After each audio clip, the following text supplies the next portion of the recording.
आप लोग seminar attend करने आए हैं तो सीखने आए हैं या देखने आए हैं या सुनने आए हैं?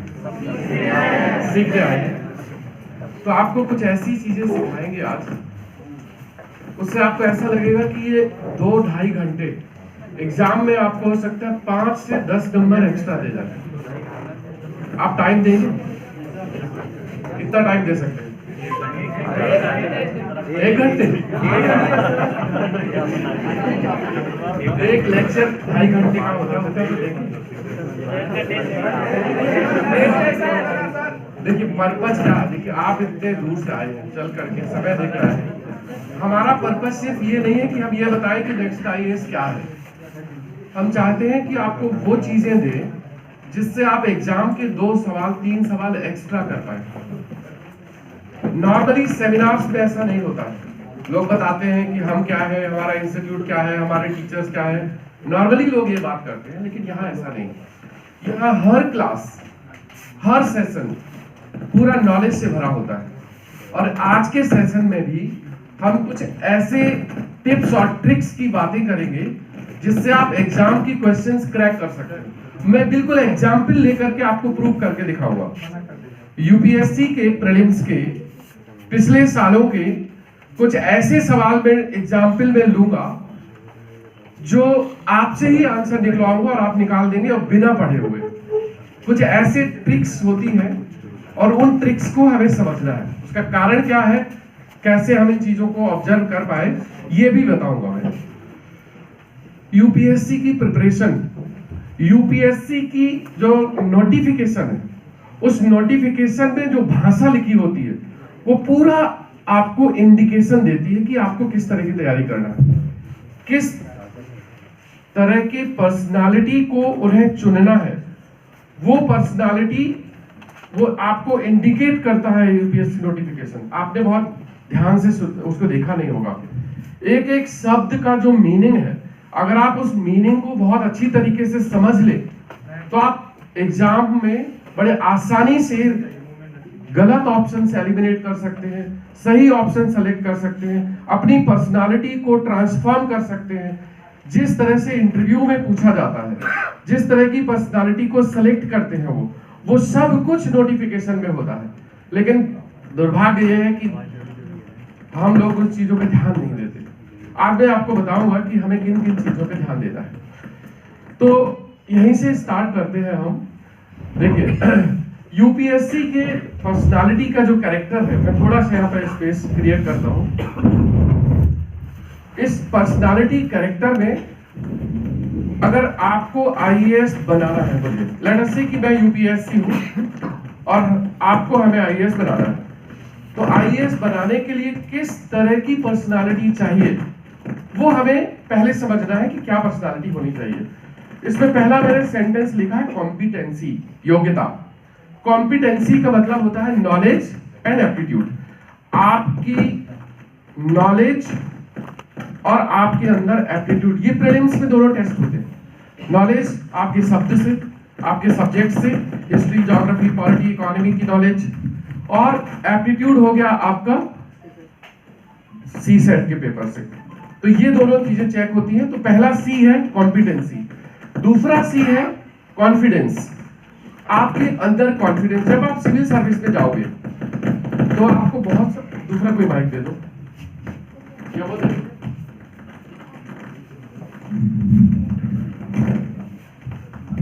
उसको बंद करो।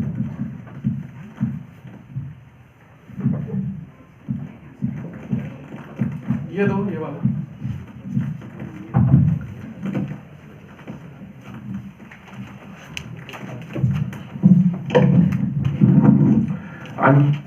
अनफॉर्चुनेटली आज मेरा भी गला खराब है और माइक का भी गला खराब है। दो गले खराब हो तो फिर तो गड़बड़ हो जाएगी ना, एक को तो सही होना पड़ेगा, इसलिए बाइक वाला सही कर देते हैं। तो दूसरा है आत्मविश्वास, मतलब कॉन्फिडेंस। कॉन्फिडेंस कैसे आएगा? अवेयरनेस। अवेयरनेस हमारे सराउंडिंग में क्या हो रहा है, न्यूज़पेपर में जो आप पढ़ते हैं, इन सब की अवेयरनेस। ये क्या है? ये करंट अफेयर्स। यूपीएससी क्या क्या चीजें चेक करता है आप देखिए, आपके सब्जेक्ट की नॉलेज, आपके एप्टीट्यूड स्किल्स, उसके बाद फिर अवेयरनेस मतलब करंट अफेयर्स, जो भी चीजें हो रही हैं उसके बाद डायनामिज्म, आपकी पर्सनालिटी कितनी डायनामिक है, मतलब आप कितने जल्दी बदलती हुई चीजों को अपने अंदर समाहित कर लेते हैं, तो डायनामिज्म। तीसरा है कम्युनिकेशन। आप एक अच्छे सिविल सर्वेंट्स तब होंगे जब आप अपनी बातें कह सकते हैं, अपनी टीम को बता सकते हैं, इंस्ट्रक्शन दे सकते हैं, मतलब आप बोलने में अच्छे हो, प्लस लिखना भी पड़ेगा, इसलिए आपकी आंसर राइटिंग चेक होती है।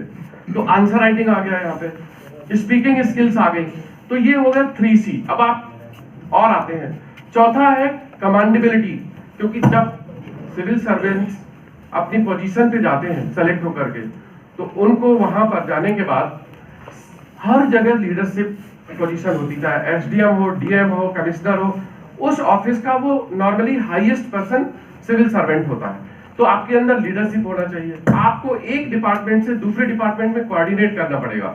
हो सकता है पुलिस डिपार्टमेंट है और कोई ऐसी सिचुएशन आ जाए जब डिजास्टर मैनेजमेंट की सिचुएशन हो, तो NDRF वालों से भी कोऑर्डिनेट करना पड़े, CRPF वालों से भी कोऑर्डिनेट करना पड़े, तो अदर डिपार्टमेंट कोऑर्डिनेशन चाहिए, ये स्किल भी चाहिए।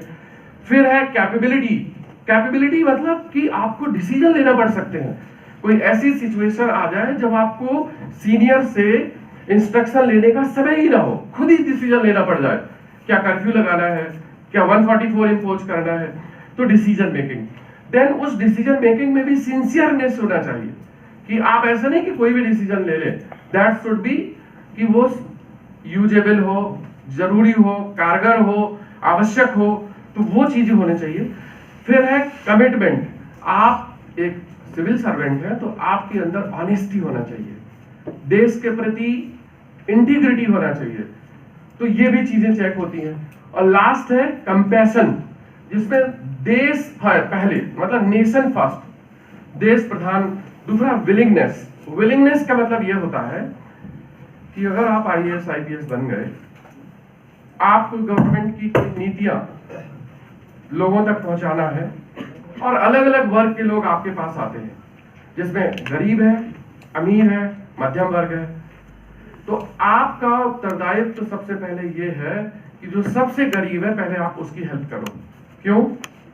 क्योंकि गरीब सरकार के ऊपर आश्रित है। मान लीजिए कि कोई ट्रेन कैंसिल हो गई और बहुत सारे यात्री हैं, उसमें से कुछ फर्स्ट क्लास AC वाले भी हैं, कुछ पैसेंजर क्लास वाले हैं, तो अगर वो कैंसिल हो गई और डिस्ट्रिक्ट एडमिनिस्ट्रेशन को उन यात्रियों को दूसरी जगह भेजना है, लेकिन इतने ज्यादा रिसोर्सेज नहीं है, कुछ लोगों को भेज सकते हैं, तो किसको भेजना चाहिए?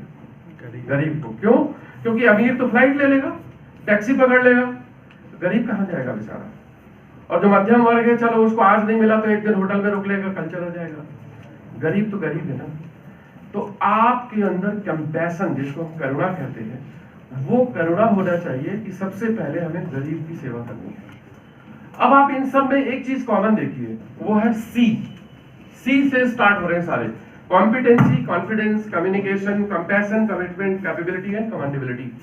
ये 7C, 7 समुद्र, 7 C's, तो 7 समुद्र की तरह है। UPSC का जो सिलेक्शन प्रोसीजर है वो पूरा प्रीलिम्स का, मेंस का, इंटरव्यू का इसी में समाहित है। ये प्रीलिम्स हो गया, ये मेंस हो गया, ये भी मेंस हो गया, आंसर राइटिंग, फिर लीडरशिप, और ये इंटरव्यू में आ जाएगा, ये सारे आपके इंटरव्यू में चेक हो जाएंगी। यही चीजें हैं जिन पर आपकी पर्सनालिटी खरी उतरनी चाहिए। तो जब आप प्रिपरेशन करते हैं तो आपकी प्रिपरेशन की तीनों स्टेजेस, प्रीलिम्स, मेंस और इंटरव्यू, वो एक साथ आपकी पर्सनालिटी में आनी चाहिए। आप एक ऐसा व्यक्तित्व बनकर के बाहर निकलें कि इनमें से कोई भी टेस्ट आपके लिए लिया जाए और आप उसमें खरे उतरें। आपके आंसर्स ऐसे हो जिसमें करुणा का भाव हो, जो गरीब की सहयोग करने के लिए आपकी भाषा को दर्शाता हो, आपका कॉन्फिडेंस रिफ्लेक्ट होता हो, आपके आंसर लिखने की क्षमता अच्छी हो, आपके अंदर एप्टीट्यूड स्किल्स हो, आपके अंदर डिसीजन मेकिंग स्किल्स हो।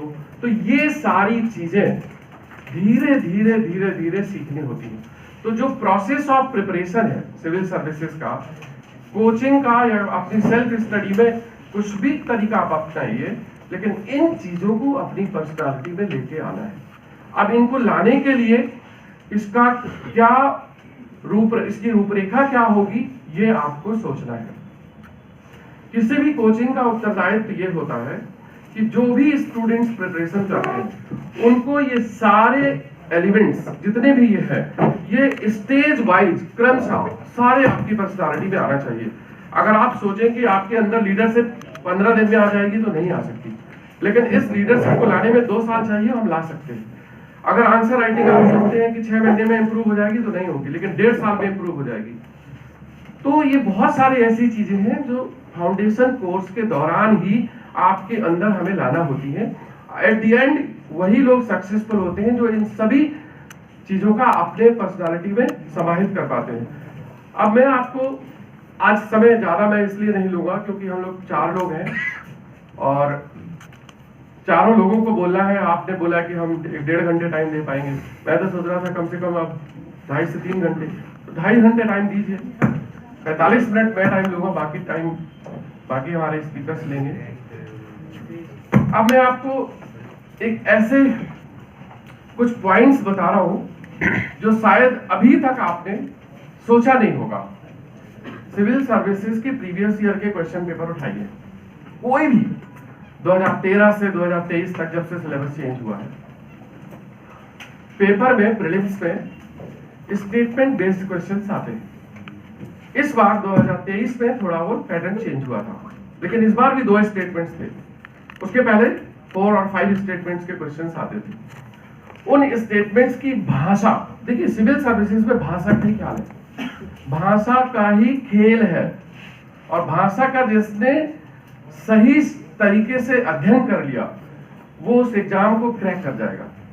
भाषा से मैं क्यों कह रहा हूं कि इसके जो सेंटेंसेस हैं उसमें वर्ड यूज होते हैं कई जगह, may be, might be, can be, या फिर इस तरह के जैसे सुपरलेटिव, मैक्सिमम, मिनिमम। अब उनका अगर आपको सही तरीके से ज्ञान है तो आप बिना नॉलेज रखे, जैसे मान लीजिए किसी सब्जेक्ट की नॉलेज नहीं है, बिना उसके भी आप गलत आंसर हटा दोगे, आपको पता लग जाएगा कि ये हो ही नहीं सकता। मैं आपको प्रूव करके दिखाऊंगा अभी बहुत सारे। जैसे साइंस एंड टेक्नोलॉजी है, साइंस एंड टेक्नोलॉजी में अधिकतर इवॉल्विंग टेक्नोलॉजी होती है, जिसको हम कहते हैं कि बहुत सारी चीजें अभी नई आती जा रही हैं। कंप्यूटर टेक्नोलॉजी हो, आर्टिफिशियल इंटेलिजेंस हो, जीनोम टेक्नोलॉजी है, बायोटेक्नोलॉजी है, ये सभी चीजें नई है। अगर कोई चीज नई है जिसका अभी इन्वेंशन हो रहा है तो क्या आप फुल स्टॉप लगा सकते हैं कि इससे आगे नहीं हो सकता?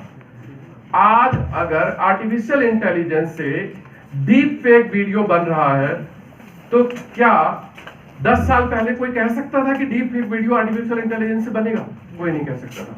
क्या आज आप कह सकते हैं कि आर्टिफिशियल इंटेलिजेंस से हम यूपीएससी का पेपर डिकोड नहीं कर सकते? फ्यूचर में कोई नहीं कह सकता कि नहीं डिकोड कर सकते। आने वाले समय में हो सकता है कोई ऐसी टेक्नोलॉजी आ जाए कि हम पेपर को भी डिकोड कर लें।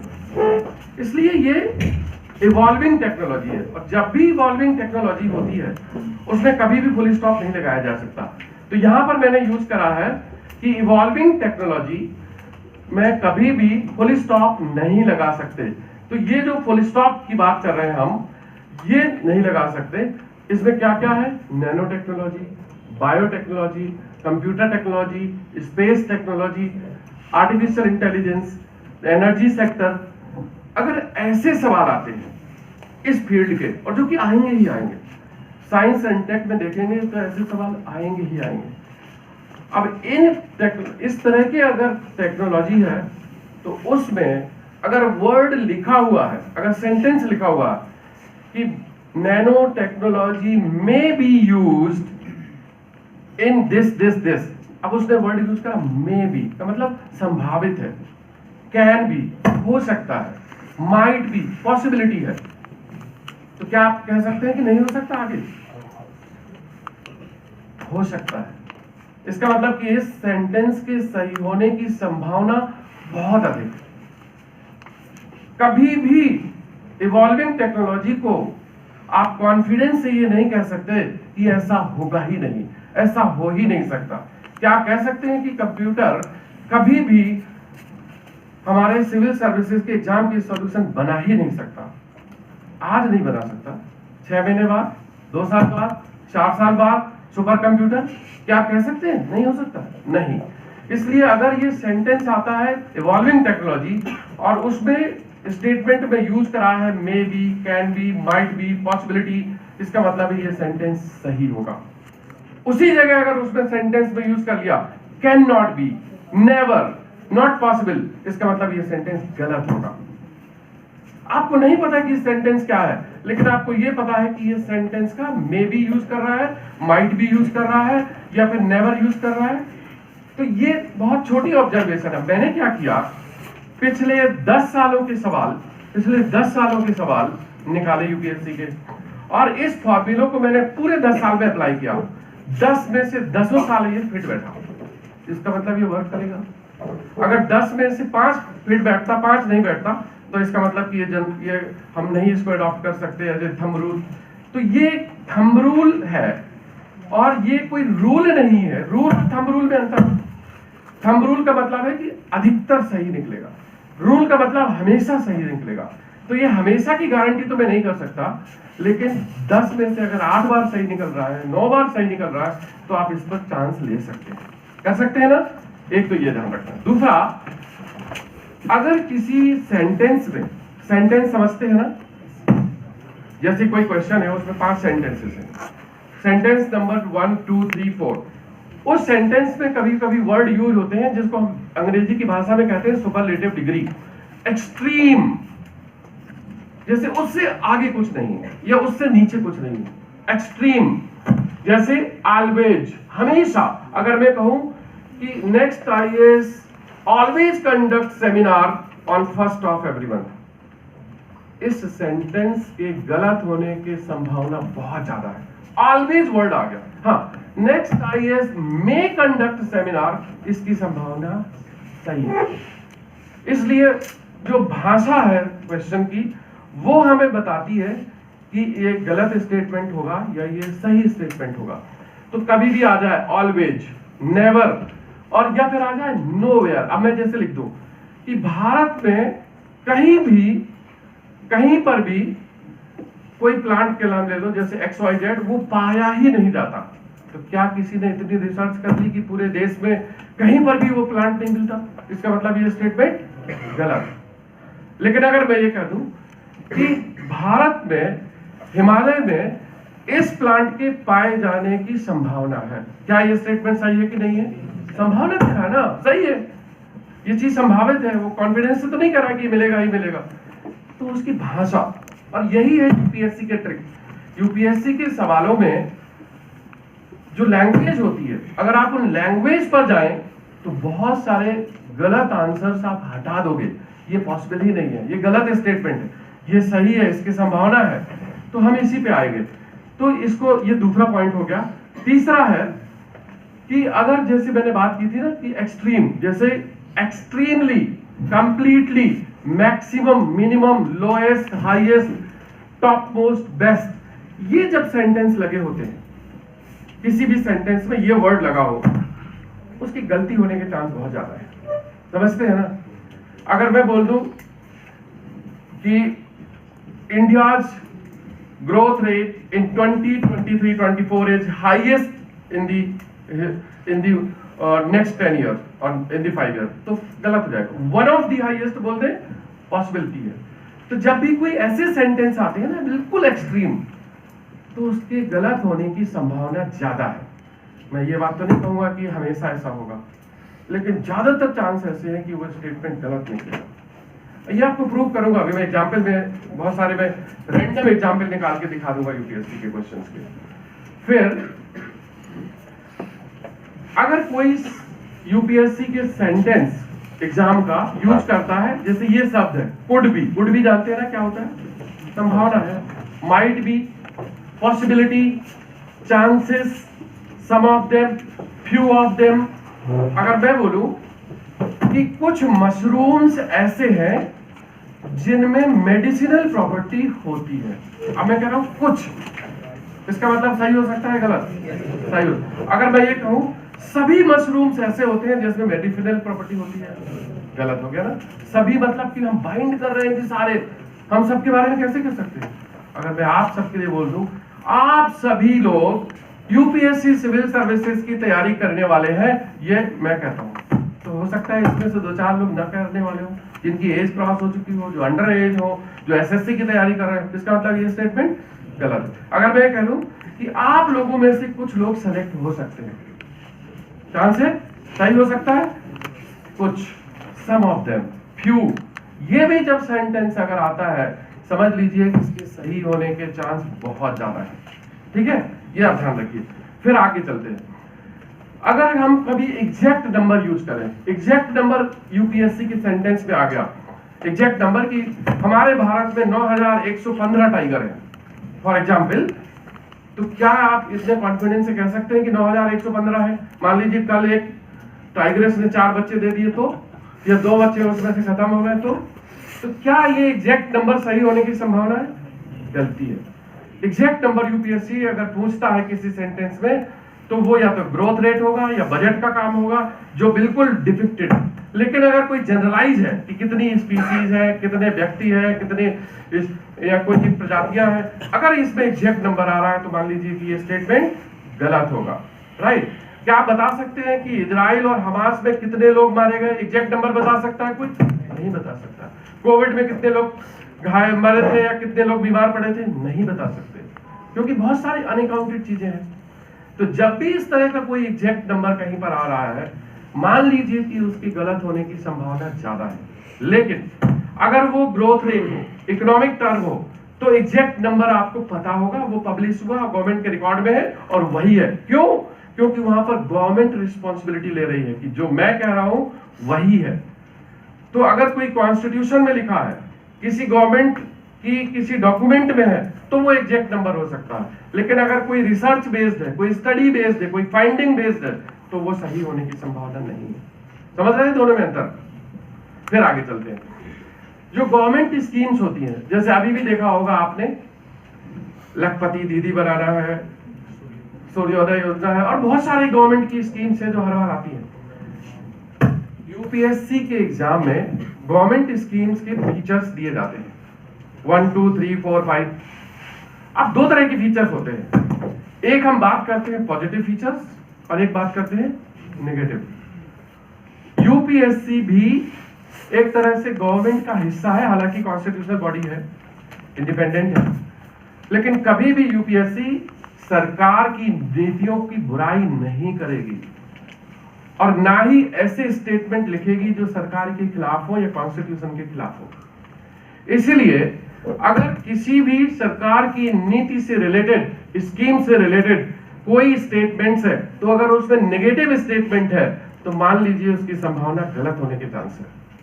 सही स्टेटमेंट है तो उसके सही होने के चांस है, क्योंकि कभी भी सरकार की बुराई नहीं करती गवर्नमेंट संस्थाएं। तो गवर्नमेंट की नीतियों पे सवाल आते हैं, ये सवाल आपको मिलेंगे। तो जो आज हम बात कर रहे हैं अभी इन टिप्स और ट्रिक्स की, science tech, environment, current affairs, economy, ये 4 जगह लागू होंगे। हाँ, पॉलिटी, ज्योग्राफी, हिस्ट्री में ये लागू नहीं होंगे, क्योंकि पॉलिटी, हिस्ट्री, ज्योग्राफी में अलग तरह के सवाल हैं। और जो नए तरह के सवाल आते हैं, करंट बेस्ड आते हैं, वो आते हैं साइंस टेक में, इकोनॉमी में, एनर्जी में, जिसको हम इकोलॉजी एंड एनवायरमेंट, और तीसरा करंट अफेयर्स तो है ही चौथा। तो जब भी गवर्नमेंट स्कीम हो तो नॉर्मली उसके पॉजिटिव एस्पेक्ट्स पे जाइए, गवर्नमेंट के पॉजिटिव एस्पेक्ट्स के सही होने के चांस ज्यादा है। ठीक है, अब देखते हैं, कभी कभी वर्ड अथॉरिटी यूज होता है, जैसे आपने देखा दिल्ली डेवलपमेंट अथॉरिटी, ये भी टर्म आपने देखा होगा, सेंट्रल कंज्यूमर प्रोटेक्शन अथॉरिटी, बहुत सारे लोगों को नोटिस दिए थे सीसीपीए ने। फिर आपने देखा होगा ये Delhi development airport authority. Authority, authority word वहीं लगेगा जहां पर कोई ऑथराइजेशन हो, उसको पावर मिला हो, उसको लॉफुली बनाया गया हो। तो अथॉरिटी अगर कोई बात कह रही है तो वो सही होगी, उसके अंदर पावर है, वो उसको लॉ के थ्रू पावरफुल बनाया गया है। सेंट्रल कंज्यूमर प्रोटेक्शन अथॉरिटी, वो अथॉरिटी है, उसको पावर दिए गए हैं, तभी उस पावर के थ्रू वो अपनी बातों को आगे ला रही है। तो ये अथॉरिटी का भी याद रखना है। ठीक है, दूसरा आपको याद रखना है, जैसे टर्म है इंटरनेशनल। अब जैसे बहुत सारी ऑर्गेनाइजेशंस हैं जिसमें इंटरनेशनल लास्ट में, जैसे एमनेस्टी इंटरनेशनल, अगर लास्ट में इंटरनेशनल लगा है तो वो गवर्नमेंट संस्था नहीं होगी, एनजीओ होगी लास्ट में। अगर वो एनजीओ है तो एनजीओ क्या काम करती है? वेलफेयर ऑफ पीपल, लोगों का भलाई वाले काम, प्रॉफिट की बात नहीं करेगी, वो बात करेगी सोशल जस्टिस की, सोशल वर्क की। तो अगर किसी संस्था के नाम में लास्ट में इंटरनेशनल लगा है तो उसके चांसेस हैं कि वो क्या है? एनजीओ है। अगर वो एनजीओ है तो वो क्या काम करेगी? लोगों का भला करेगी, लोगों के वेलफेयर की बात करेगी। तो उसको आप यूज करोगे जब इस कॉमन सेंस को, तो उस कॉमन सेंस को यूज करके आप रॉन्ग ऑप्शंस को हटा दोगे कि ये पॉसिबल नहीं है। ये तो बात कर रही है फाइनेंशियल सोर्स ऑफ इनकम की, जबकि एनजीओ है तो फाइनेंस की बात क्यों करें? उसको तो बात करना चाहिए सामाजिक उद्धार की। तो इसलिए हम कुछ गलत ऑप्शंस को यहां से हटा सकते हैं। इसी तरह से जो भी गवर्नमेंटल बॉडीज हैं, जितनी भी गवर्नमेंट की, सरकार की संस्थाएं हैं, सरकार की संस्थाएं जो भी बातें करेंगी, जो भी होगी, वो कॉन्स्टिट्यूशनल फ्रेमवर्क के अंदर होगी। तो कभी भी अगर लगे कॉन्फ्लिक्टिंग तो वो, अब यहां पर एक तो हमें आ गया कि जो क्वेश्चन पेपर में भाषा है, क्वेश्चन के अंदर जो भाषा लिखी है, उस भाषा को पढ़ करके अपने कॉमन सेंस को लगा करके हमें रॉन्ग ऑप्शंस को हटाना है। दूसरा क्या करना है कि जो चीजें आपने पढ़ी है उनमें भी कॉमन सेंस लगाना है। जैसे मैं साइंस बैकग्राउंड का, आप में से कुछ लोग साइंस बैकग्राउंड के होंगे, साइंस बैकग्राउंड के हैं तो आप एसिड और बेस समझते हैं क्या है। अब एसिड रेन की बात होने लगी, तो बारिश से पानी होता है, पानी में एसिडिटी आ गई। तो एसिडिटी का मतलब है कि एसिड, अब एसिड का मतलब है कि उसकी जो पीएच वैल्यू है वो ग्रेटर देन 7, इतना तो हम जानते हैं, क्लास 10 12 में पढ़ लिया था। अब जो एसिड है उसमें कौन कौन से एसिड होते हैं? हाइड्रोक्लोरिक एसिड है, नाइट्रिक एसिड है, सल्फ्यूरिक एसिड है, ये 3-4 है। तो उसमें सल्फर है, क्लोराइड है, नाइट्रेट है। अब अगर आपको कुछ गैसेस दे दी जाए कि इनमें से कौन सी गैसेस एनवायरमेंट में है जिनसे एसिड रेन हो सकती है, आप बता सकते हैं कि नहीं बता सकते? कॉमन सेंस से क्लोराइड होना चाहिए, नाइट्रेट होना चाहिए, या सल्फेट होना चाहिए, क्योंकि या तो हाइड्रोक्लोरिक सल्फेट बनेगा H2SO4, या HNO3 बनना चाहिए, या HCl बनना चाहिए। तो कोई ना कोई एसिड वाला आना चाहिए ना। तो अगर खाली ओजोन है, अगर मैं कहूं कि एनवायरमेंट में ओजोन है और बारिश हो रही है, क्या ओजोन से हम एसिडिक रेन हो सकती है? आप बताइए। नहीं हो सकती, क्योंकि ओजोन में कोई ऐसा एलिमेंट ही नहीं है कि जो एसिड लाए। ये कहते हैं कॉमन सेंस। जैसे मैं अगर बात करूं कि कोई पेड़ है, उससे कोयला बना और कोयले को हमने जलाया, तो जलाने से कौन कौन सी गैसें प्रोड्यूस हो सकती है? तो अब आपको क्या देखना है कि पेड़ का काम क्या है। पेड़ ऑक्सीजन लेता है या कार्बन डाइऑक्साइड लेता है? कार्बन डाइऑक्साइड लेता है, और छोड़ता क्या है? ऑक्सीजन। तो कार्बन कहां गया? कहां गया कार्बन? अगर उसने CO2 ली और खाली O2 निकाल दी तो कार्बन गया कहां? पेड़ के अंदर आ गया। पेड़ की बॉडी के अंदर कार्बन, तभी तो वो पेड़ जलने के बाद ब्लैक है। क्यों ब्लैक है? क्योंकि उसके अंदर कार्बन एब्जॉर्ब हो गया था। तो उसने हवा से कार्बन एब्जॉर्ब किया। जमीन से पानी ले रहा है, पानी ले रहा है ना, पानी में न्यूट्रिएंट्स है, उसमें नाइट्रोजन होता है, अमोनिया होता है, फास्फोरस होता है। तो ये एलिमेंट होंगे कि नहीं होंगे? ये भी होंगे। तो पेड़ का जो तना है बड़ा होगा, उस लकड़ी में नाइट्रोजन होगा, फास्फोरस होगा, कार्बन होगा। ये क्योंकि कार्बन उसने हवा से ले लिया, CO2 से, और जमीन से जो पानी लिया था, पानी में हम देखते ही हैं कि नाइट्रोजन होता है, फास्फोरस होता है, ये तो हमारे सारे पौधों में लगता है। तो जब भी लकड़ी को आप जलाएंगे तो उनमें से वही एलिमेंट्स गैसेस निकलेंगी, उसमें NO2 निकलेगी, SO2 मिलेगी, CO निकलेगी। क्यों? कार्बन है, नाइट्रोजन है, फास्फोरस है, तो ये निकलेंगी। तो ये चीजें कहां से आती है? आप सोचते हैं कि ये रट सकते हैं, ये रटने की चीज है ही नहीं। यही है पढ़ाने की चीज, कि आपको हम ऐसी चीजें पढ़ाएं जिससे आप अपने लॉजिक को यूज करके गलत आंसर को निकाल के बाहर कर दे, सही आंसर को चूज करके कर ले। अब मैं कुछ आपको एग्जांपल लेता हूं, ठीक है? अच्छा, इसमें मैंने कुछ ऑर्गेनाइजेशंस के नाम लिखे हैं, चलो ये भी नजर डाल लेते हैं। आप देखिए, United Nation, WHO, World Bank, WTO, UNICEF, SAARC, ASEAN, G20, BRICS, ADB, UNIDO, IMF and so on. ये सभी इंटर गवर्नमेंटल संस्थाएं हैं। इंटर गवर्नमेंटल समझते हैं ना, जिसमें हमारी डायरेक्ट भागीदारी नहीं है, सरकार की भागीदारी है। भाई इंडिया का रिप्रेजेंटेशन होगा ब्रिक्स से जैसे, राइट। तो इनमें कहीं पर भी लास्ट में इंटरनेशनल टर्म नहीं आ रहा है क्या? क्योंकि लास्ट में इंटरनेशनल होता है तो वो एनजीओ होना चाहिए, और ये संस्थाएं एनजीओ नहीं है, ये क्या है? इंटर गवर्नमेंटल संस्थाएं। तो जब इंटर गवर्नमेंटल संस्थाएं होंगी तो उसमें एक से अधिक सरकारों की भागीदारी होगी, मतलब एक से अधिक देशों की भागीदारी होगी। तो यहां पर कोई डिसीजन होगा तो कंसेंसस से होगा, कंसेंसस से होगा, और जो भी कंसेंसस से डिसीजन आएगा वो सब पर बाइंडिंग होगा। फिर ऐसा नहीं कह सकते कि चाइना उसमें एक वोट से हार गया तो चाइना पे लागू नहीं होता, चाइना पर भी लागू होगा, क्योंकि वो कंसेंसस है। जिस तरह से पार्लियामेंट में होता है ना कि 20% लोगों ने नेगेटिव वोट किए, अपोजिशन में किए, लेकिन अगर कानून पारित हो गया तो हो गया, फिर सबके लिए है वो। तो ये ऐसी ही संस्थाएं हैं कि यहां से अगर कोई डिसीजन पारित हुआ तो वो सब पर लागू होगा, उसमें कोई एक्सेप्शन नहीं होगा। जितने उस बॉडी के मेंबर होंगे उन सबको वो मानना पड़ेगा। एग्री? अब आपको मैं एक सवाल ले रहा हूं यहां पर, ये देखिए, ये है क्वेश्चन प्रीलिम्स 2023, इसी साल का सवाल है, 2023 का प्रीलिम्स का, इसका इंग्लिश वर्जन और हिंदी वर्जन। अब मैं आपसे इसका आंसर निकलवाऊंगा, आपको नहीं पता, मुझे भी नहीं पता, मैं भी नहीं पढ़ा था, मैंने मान लिया कि मुझे भी नहीं आता, आपको भी नहीं आता। अब इसमें कह रहा है some microorganisms can grow in the environment with temperature above than boiling point। कुछ सूक्ष्म जीव पानी के जो बॉइलिंग पॉइंट है उससे ज्यादा पर भी लाइव रह सकते हैं, कुछ। अब इसमें ट्रिक क्या है? सम क्या है ट्रिक? कुछ। ये स्टेटमेंट सही हो सकता है, गलत? सही हो कोई कह सकता है कि हमेशा गलत होगा, कुछ की बात कर रहा। अगर हम कहते सभी, इसका मतलब गलत। तो स्टेटमेंट क्या है? सही है। फिर दूसरा कह रहा है some microorganisms can grow in the environment with temperature below freezing point. कुछ कहते हैं कि 0 डिग्री से नीचे भी कुछ रह सकते हैं, कुछ। अगर ऐसा होता कि कोई 0 डिग्री से नीचे सरवाइव नहीं करता तो फिर तो साइबेरिया में कोई मिलता ही नहीं।